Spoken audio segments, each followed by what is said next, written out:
Hello guys, അങ്ങനെ നമുക്കും കിട്ടി നമ്മളുടെ ഫസ്റ്റ് ഓർഡർ. അപ്പോൾ പാക്ക് ചെയ്താലോ? ഇത് നമുക്ക് ടോട്ടലി 2 ഓർഡേഴ്സായിരുന്നു ഉണ്ടായിരുന്നത്. ഒരു കൊറിയർ ഓർഡറും ഒരു ലോക്കൽ പിക്കപ്പ് ഓർഡറും ആയിരുന്നു. കൊറിയർ ഓർഡർ അയക്കേണ്ടത് കാസർഗോട്ടിലേക്കാണ്. അവർ ചൂസ് ചെയ്തിട്ടുള്ളത് സെയിം പാറ്റേണിലുള്ള ഡിഫറെൻറ്റ് പ്രിൻ്റുള്ള 3 ദുബായ് മാക്സീസ് ആണ്.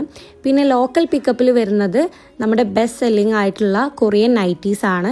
ഇത് ഓൾറെഡി വീഡിയോ ഇട്ട് കംപ്ലീറ്റ് സ്റ്റോക്ക് ഔട്ടായി. നമ്മൾ പുതിയ സ്റ്റോക്കിന് വേണ്ടിയിട്ട് കൊടുത്തിട്ടുണ്ട്. അപ്പോൾ പെട്ടെന്ന് തന്നെ അത് റീസ്റ്റോക്ക് ആവും.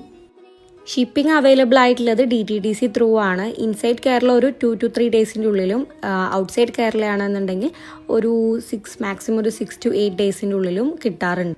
നമ്മൾ കസ്റ്റമൈസ്ഡ് കവേഴ്സിനും അതേപോലെ കൊറിയർ ബാഗിനും ഒക്കെ ഓർഡർ കൊടുത്തിട്ടുണ്ട്. ബട്ട് അത് കിട്ടാൻ വേണ്ടിയിട്ട് നല്ല ലാഗ് വരുന്നുണ്ട്. സോ ഇത് കസ്റ്റമറിന് പെട്ടെന്ന് അർജൻറ്റായിട്ട് വേണമെന്ന് പറഞ്ഞുകൊണ്ട് നമ്മൾ നോർമൽ പാക്കിങ്ങിൽ തന്നെ സെൻഡ് ചെയ്യാണ്.